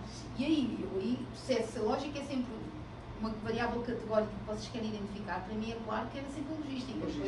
Sim. E depois é para aí ver o que é que dá e tentar. Agora a minha dúvida é, com a logística, eu posso aplicar depois o press para validar? Essa é uma dúvida que eu tenho e não sei responder. Não sei responder porque não sou estatística. Mas pode ser, não sei. É uma questão de ver se o press é aplicável em modelos logísticos. E eu não tenho mais nada a dizer, tá? Para mim está tudo claro. Excelente. Muito obrigado. Muito obrigado. Só com o que vocês disse aí, que a professora Analisa apontou, eu penso que a gente já tem muitos subsídios para poder trabalhar e avançar muito, e inclusive a inclusão dessas variáveis. Eu penso que isso é fantástico. E muito obrigado, professora, pelas Foi um prazer. excelentes Foi um considerações. prazer, eu gosto sempre desta parte de tudo que é investigação, é sempre bem-vindo. Muito bom. E agora nós vamos dar a palavra para a professora Cláudia, que acho que fica à vontade, professora. Obrigada, André, Dalmo, pela sugestão do meu nome para compor essa comissão. Né? Tentei resistir um pouco no começo, né, Dalmo? Mas a gente conversou ontem um pouco, já falamos um pouco sobre esses modelos que não necessariamente são modelos lineares, né? E muito prazer em conhecer a professora. Sua lição foi realmente muito boa. Alguns aspectos levantados eu também já tinha apontado aqui, né, em relação aos aspectos mais estatísticos, evidentemente. E eu espero colaborar com vocês, né, aquilo que a gente não puder resolver agora, nessa banca, a gente pode resolver mais tarde, podemos buscar referências, né. E E antes de eu começar, eu vou assim, página por página, mas bem rápido, eu tenho 40 minutos, é isso? Dá uma vontade aqui, a gente vai até até umas 4. a hora que acabar. Eu trouxe, então, depois desse eu passo do professor para você, André, algumas referências de regressão logística, né? Então, eu trouxe aqui, nós temos uma professora que é aposentada da escola, que é a Suzana Alves de Moraes, não sei se você conhece, tá?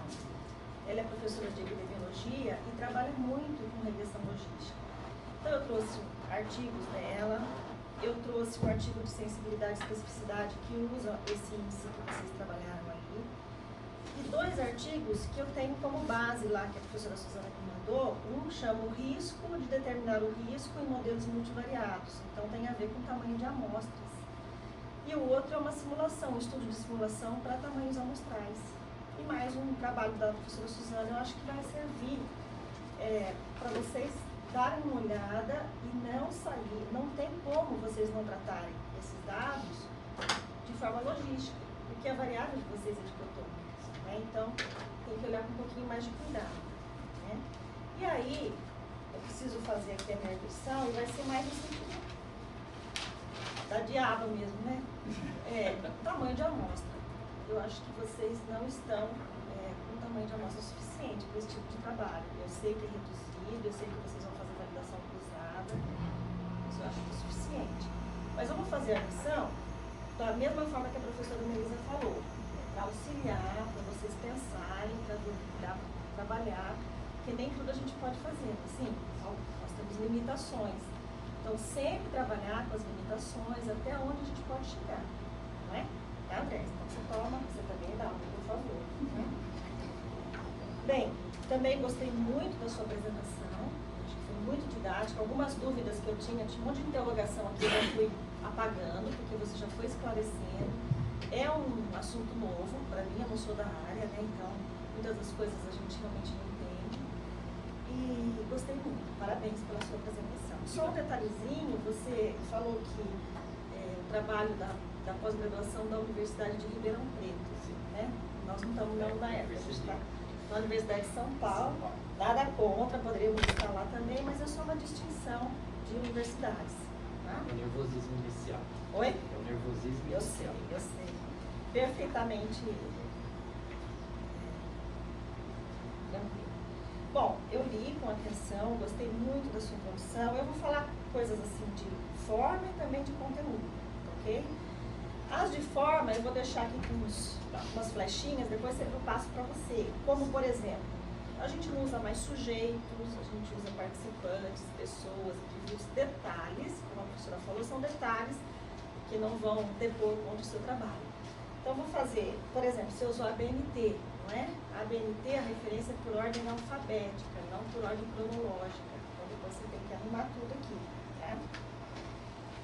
Aí, na página 14, eu tinha perguntado aqui se você ia considerar a lipo, hipertrofia e a lipoatrofia. Daí você respondeu na página 37, que era só a lipoatrofia, e agora na discussão com a professora ficou também claro que o foco com esse modelo é a lipoatrofia, né? Então ficou bem claro.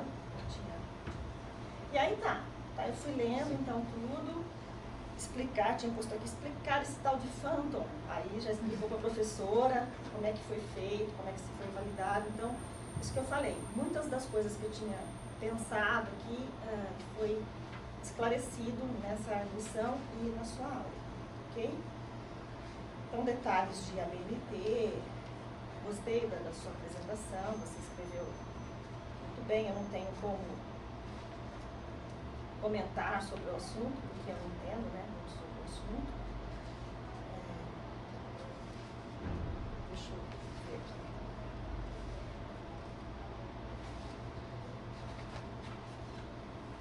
aqui.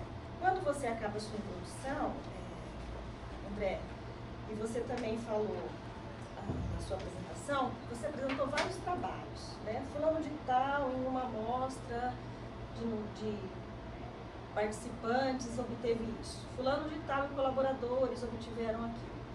É interessante sempre, André, numa apresentação, ou quando você está escrevendo, você trazer quantos participantes foram em cada um dos estudos. Né? Uma amostra de 30 é uma coisa, uma amostra de 3.000 é outra coisa. Então, eu acho interessante a gente falar isso para os nossos alunos. Não é fazer uma revisão integrativa de literatura e trazer tudo de todos os trabalhos, não. Mas eu acho que pelo menos focar em um estudo transversal, um estudo longitudinal, desenvolvido com tantos sujeitos, tantos participantes, etc, etc. Porque aí ajuda a gente a ver outros trabalhos que utilizaram mesmo os métodos e como que eles têm trabalhado, se for o caso, com amostras pequenas, entendeu? Eu sempre falo para o Dalmo também, quando os alunos vêm para eu fazer alguma assessoria, eu falo para eles, tragam trabalhos que já utilizaram o método, porque a gente não conhece todos eles. Então pode facilitar e a gente pode saber como trabalhar com essas limitações. Então acho que é importante, tá, André? Bom, aí a sua hipótese, na página 31, eu acho não. A sua hipótese está diretamente relacionada às conclusões, não é isso? Eu não acho, e você pode me corrigir, André, que a sua hipótese seja essa. Porque, da forma como você escreveu, a estratégia Phantom é um instrumento de cálculo que possibilita a proposição de modelos preditivos para o diagnóstico da lipodistrofia em corpo total e por segmentos corporais a partir de variáveis antropométricas de pacientes positivos para HIV. Para mim, essa hipótese seria uma hipótese para validar a estratégia Phantom. Não é o que você quer que é. Você quer validar a estratégia Phantom?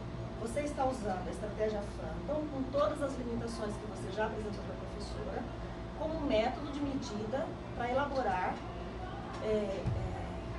modelos preditivos. Então, essa sua hipótese aqui, eu até pus aqui, ó, ver página 68, quando você faz suas conclusões. Então, conclusões parciais, depois precisam estar associadas às hipóteses. Então, quais são as suas conclusões? As medidas de caracterização da composição corporal, antropométricas e aspectos bioquímicos foram descritos, foram identificadas as medidas originais índice Z e foi possível a proposição de modelos preditivos. Então, a sua hipótese é: há variáveis, ou quais são variáveis capazes de prever estatisticamente o diagnóstico ou não da lipodistrofia. A partir do A partir do, o Phantom é um método, é um instrumento. Você entende? Então, por exemplo, eu quero fazer um modelo preditivo para a qualidade de vida a partir do RUCOL, por exemplo, é um instrumento que eu vou utilizar. Ou a partir do ZapKids, esse que eu trouxe lá da Alemanha, você entendeu? Então, essa poderia ser uma hipótese? Poderia. Se o seu trabalho fosse um estudo metodológico de validação da estratégia Phantom. Aí eu concordo com você. Mas na minha cabeça, vocês me corrijam se não for isso. Vocês estão admitindo que o Phantom é válido. Então não tem que testar se ele é capaz ou não. Vocês estão admitindo que ele é capaz, mesmo porque vocês estão utilizando. Então a hipótese de vocês tem a ver com as variáveis independentes capazes de prever a variável Lipoatrofia ou lipodistrofia total. Depois você edita o vídeo aí, tá? A gente está se filmando. Tá. Bem, então, em relação aos objetivos, já foi falado, a ordem, eu achei muito interessante a sua colocação, de fato, organiza as ideias, né? Primeiro o modelo, depois a validação, depois a validação, depois a curva rota, finalmente o ponto de corte, né? Eu acho que ficou bem didático. Bem, você quer falar alguma coisa, André? A gente faz em forma de diálogo, você vai me... Porque a gente às vezes pode ter um entendimento que não é aquele, né? Não, a colocação que a senhora fez com relação à hipótese, né, pela explicação que a senhora deu, eu concordo. Realmente não é um estudo metodológico, nós não vamos validar o modelo Phantom, porque nós já estamos assumindo ele como válido e como um instrumento a ser utilizado para o diagnóstico. Então, tá aqui. Bem, na página 33, aí, André, eu sei porque vocês me contaram aqui, que esse trabalho, nos contaram, é uma continuidade do seu trabalho de mestrado. Sim. É isso? Eu tenho uma pergunta para te fazer na página 33, que você apresenta o cálculo amostral, que foi feito pelo Centro de Métodos Quantitativos aqui do HC. A pergunta é, esse cálculo amostral foi feito para o seu estudo de mestrado? E a segunda pergunta você me responde junto. Quais eram os objetivos do seu mestrado? Ou qual foi, vamos mudar, o objetivo do seu mestrado que não foi contemplado e você está contemplando aqui? Mais uma pergunta. Ou não é nada disso? Você aproveitou, vamos dizer assim, os dados coletados e propôs um novo objetivo. Aí eu pergunto, finalmente, esse cálculo amostral sustenta esse novo objetivo que você está propondo nesse trabalho de doutorado, ou ele foi feito para comparação entre médias de dois grupos independentes, que é a fórmula que está aqui. Não é fórmula de modelo de regressão logística. Você entendeu a minha pergunta? Entendi. O cálculo amostral, no mestrado nós tivemos o objetivo de propor o diagnóstico, né, para lipodistrofia a partir da estratégia FAMPA. Mas aí nós paramos até em estabelecer pontos de corte para as medidas que melhor distinguem a lipodistrofia de participantes com e sem, né? Então, eu acredito que o cálculo, ele sustenta aquilo que nós temos por objetivo no doutorado, que também é propor o diagnóstico. Lá, nós só estabelecemos pontos de corte para as medidas que melhor distinguem. E agora nós vamos, a partir a ideia seria, das medidas que melhor distinguem, propor os modelos preditivos para o diagnóstico. Então, eu acredito que sustenta. Porque os objetivos foram similares. Mas lá no seu mestrado você não tinha os modelos de regressão, tinha? Não tinha. Então, eu sei que é difícil, eu não estou dizendo que é para vocês fazerem um estudo muito cêntrico, mas eu não sei, esse tamanho amostral de vocês para mim, ele está, ainda mais que vocês agora separam em grupos, masculino e feminino. E aí tem modelos de regressão para o grupo masculino e modelos de regressão feminino, e o grupo feminino tem 24 pessoas, 12. E uma das referências que eu trouxe aqui, não precisa seguir, mas o ideal é que você tenha 10 participantes para cada variável desfecho sua, né? 10 participantes do desfecho. Então, por exemplo, você teria que ter 10 com a lipodistrofia para cada variável independente do modelo que você for colocar. Então, se você tivesse, por exemplo, 7 variáveis independentes, você precisaria ter 70 do desfecho e pareando mais 70 do não desfecho, que não é desfecho.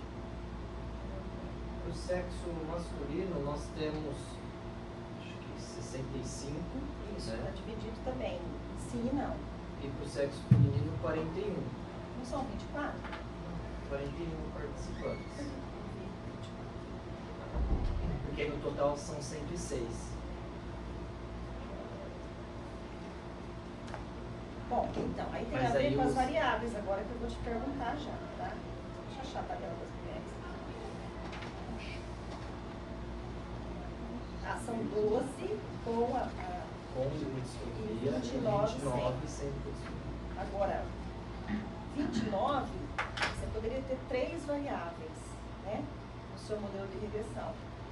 3 vezes 10, 30.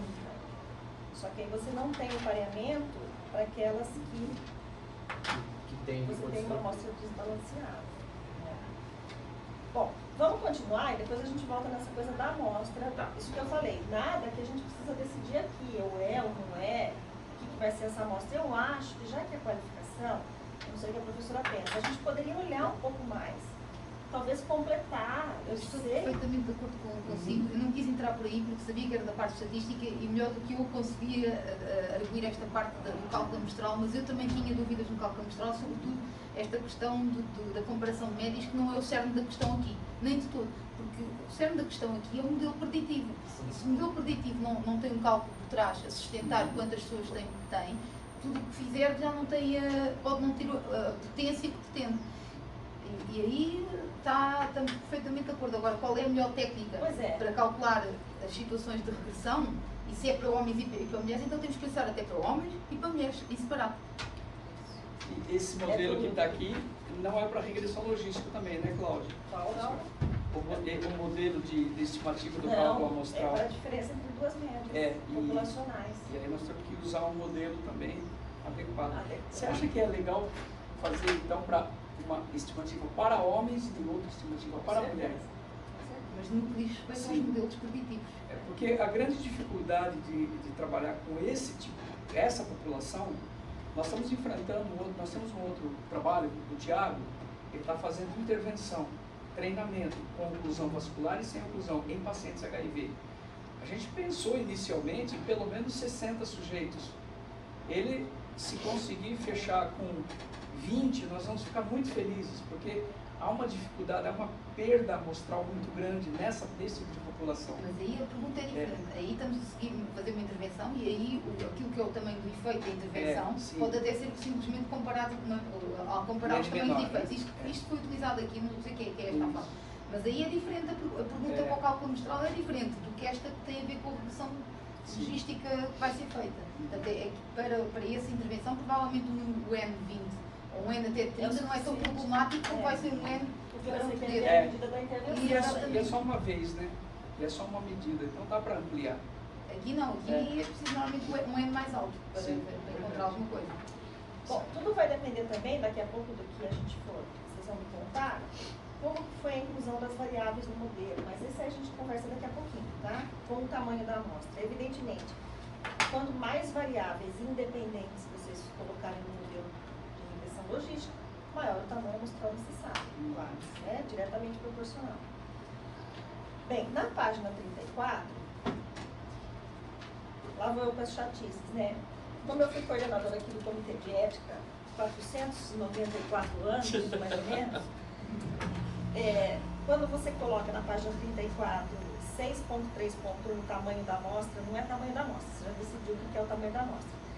Você fala dos pacientes que foram convidados, aí no final do primeiro parágrafo, você escreve assim: a coleta de dados ocorreu no período de janeiro de 2012 a outubro de 2013. Foram avaliados 108 pacientes, isso aí já é resultado, não é dentro do método. Quantos pacientes foram avaliados, etc, etc. E faltou, já que você foi cuidadoso de falar como que você fez a abordagem, não sei o quê, faltou você dizer aqui que no momento da abordagem foi lido, né, foram lidos os termos de consentimento livre esclarecido, que vocês assinaram em 2 vias, tanto você quanto o participante, e que uma via, não cópia, porque a Conep não aceita cópia, foi entregue, assinada para o participante que concordou em participar. Estou falando isso é uma questão de forma? Só para não voltar, mas já que você foi cuidadoso, acho que vale a pena você colocar também